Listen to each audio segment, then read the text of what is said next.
The idea of being special has become so overused that it is almost meaningless. Huh? It is a feel-good illusion that is dressed up as empowerment. Huh? But the truth is, if everyone is special, then special becomes the norm. And by definition, the norm is not special.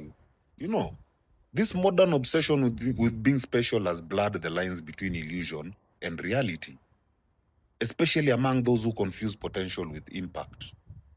Huh? It is one thing to feel unique, and it is another thing entirely to do something meaningful with that uniqueness. And too often, people get stuck in the fantasy of their specialness, mistaking thoughts for results, identity for substance. Huh?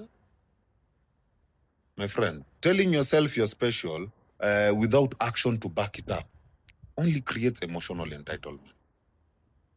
And that leads to phrases like, I deserve more. Huh? Oh, people should see my worth. Oh, I'm meant for greatness. But meant for what? What is it are you meant for exactly? If you don't build, you don't move, or even act, then your specialness is just a comfort blanket.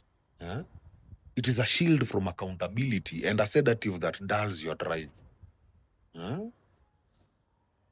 Specialness without action becomes narcissism with no evidence.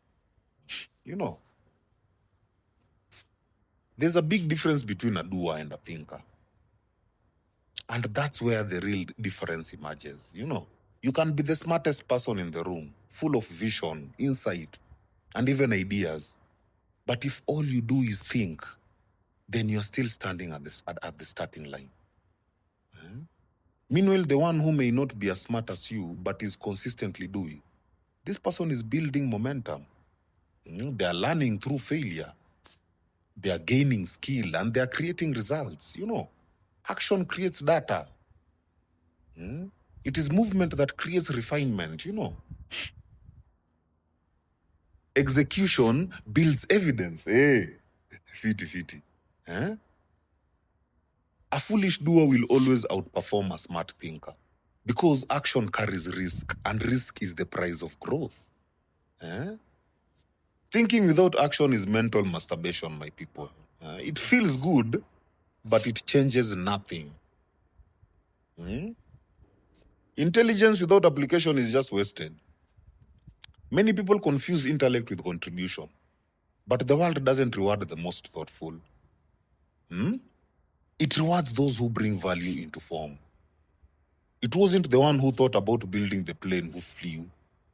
It was the one who built it. It wasn't the one who imagined freedom who made history. It was the one who acted in its name. You know, in a world governed by energy, economy, and even ecosystems, what you produce, what you shape and offer carries more weight than how deep your thoughts are. You're not special for what you think you could be. You know, you are special when you show up and make that thought a reality. The goal is not to be special. It is to be effective. It is to be aligned and useful.